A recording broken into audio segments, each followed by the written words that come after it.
Saya akui, untuk mengenali saudara-saudara kita orang asli Papua atau OAP, terutama yang tinggal di pedalaman, sampai saat ini masih sangat sulit bagi saya.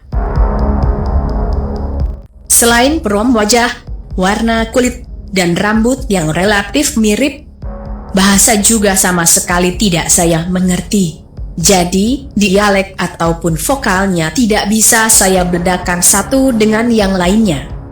Saya hanya bisa mengenali mereka dari kebiasaan gerakan tubuhnya, aksesoris yang dipakai, dan beberapa hal yang tidak bisa saya sebutkan di sini. Namun untuk mengenali atau membedakan seseorang yang sudah menjadi anggota kelompok kriminal bersenjata KKB dengan masyarakat yang baik, saya sudah sangat memahami. Terutama karakter warga yang baik sangat kontras dengan karakter anggota KKB.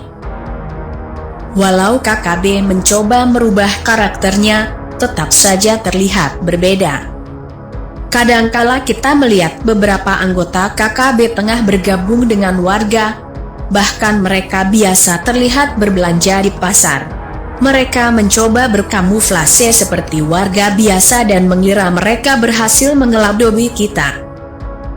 Padahal kita tetap memonitor dan memantau setiap gerakan mereka. Sesuai SOP, kita tidak dapat berbuat lebih dari itu selama mereka tidak membawa senjata atau tidak melakukan aksi melanggar hukum atau aturan.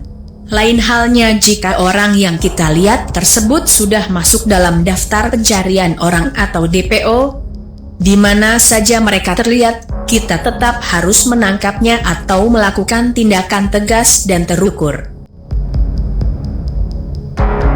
Dalam penugasan saya yang kedua kali di daerah paling rawan di Papua, saya sedikit melakukan perubahan-perubahan dalam pelaksanaan kegiatan di area pos, terutama dalam hal melaksanakan patroli.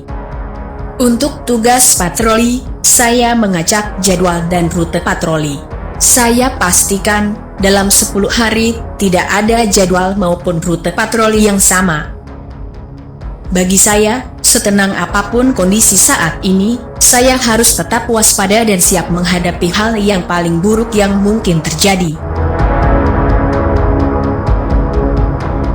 Hari itu, sebelum kami berangkat patroli, saya menginstruksikan 9 rekan personil lainnya untuk mengenakan body vest lengkap, membawa masing-masing 4 magazin dengan amunisi penuh, membawa 1 pucuk senjata SPR-2 dengan 4 kotak amunisi, 1 unit drone mini, dan kelengkapan lainnya.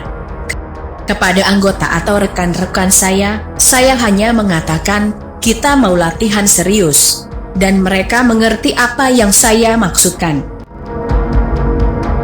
Ini saya lakukan sebagai tindak lanjut dari apa yang saya amati dan cermati dalam 2 hari belakangan ini. Setelah melaksanakan sedikit pengarahan yang ditutup dengan doa, kami berangkat patroli dengan berjalan kaki. Setelah berjalan kurang lebih 500 meter, kami tiba di persimpangan jalan. Sesuai rute yang sudah direncanakan, kami patroli ke arah barat, jalan yang berada di lereng perbukitan. Di persimpangan jalan, ada 5 orang laki-laki tengah bercengkarama di depan sebuah honai. 3 orang yang sudah saya kenal duduk menghadap ke arah jalan yang kami lalui. Sementara 2 orang lainnya berdiri dengan posisi membelakangi jalan, hingga wajah mereka tidak dapat terlihat dengan jelas. Salah seorang dari laki-laki yang saya kenal bertanya, "Mau jalan kemana ini Bapak?" "Oh, kita mau jalan ke kampung Anu Pace," saya jawab singkat, sambil melanjutkan perjalanan. Sekitar 200 meter berikutnya, kami berbelok ke arah perbukitan.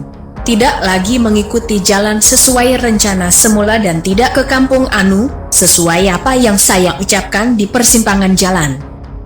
Kami berjalan menaiki perbukitan, meraih ranting pohon, semak-semak atau apa saja yang bisa digunakan membantu mengangkat tubuh ke atas perbukitan. Pukul 12 WIT tengah hari, kami sampai di atas bukit. Setelah istirahat dan sedikit makan makanan ringan, kami melanjutkan perjalanan menuju arah selatan. Pukul 14:15 WIT, kami tiba di atas perbukitan yang persis sejajar dengan Kampung Anu. Dari perbukitan, di sebelah bawah terlihat beberapa honai di sekitar Kampung Anu. Jarak dari atas perbukitan kurang lebih 700 meter lebih, hingga honai terlihat sangat kecil. Kemudian kami mengambil posisi paling strategis untuk memantau seluruh wilayah Kampung Anu. Apa yang saya duga, kali ini juga benar. Setidaknya ada 15 orang anggota KKB dengan memegang berbagai jenis senjata, seperti senjata api laras panjang, panah, parang, dan lain sebagainya, sedang mengendap-endap menunggu kedatangan kami di belokan jalan terakhir sebelum Kampung Anu. Artinya, KKB saat itu sedang menunggu kami di Kampung Anu, mengikuti informasi dari mata-mata mereka yang berada di persimpangan jalan tadi pagi. Sama sekali tidak menduga, saya dan rekan-rekan justru sudah berada di belakang mereka. Posisi mereka berada di sebelah bawah, sekitar 250-300 meter dari posisi kami. Beberapa saat kemudian, kami pun melakukan acara latihan serius. Namun, saya sudah mewanti-wanti rekan-rekan untuk hanya melakukan tindakan tegas terukur terhadap KKB yang terlihat dengan pasti sedang memegang senjata api. Bagi anggota KKB yang saat itu hanya memegang panah, parang dan lain-lain, hanya diberi tembakan peringatan 1 meter di samping kiri atau kanan. Hampir tidak ada perlawanan dari KKB. Sekitar 15 menit kemudian, kami pun berjalan menuruni perbukitan, kembali ke arah pos penjagaan. Sayang sekali, 5 orang laki-laki yang beberapa jam sebelumnya ada di depan honai di persimpangan jalan, sudah tidak ada lagi. Hingga saya tidak bisa memberitahukan kepada mereka bahwa kami sudah kembali dari Kampung Anu.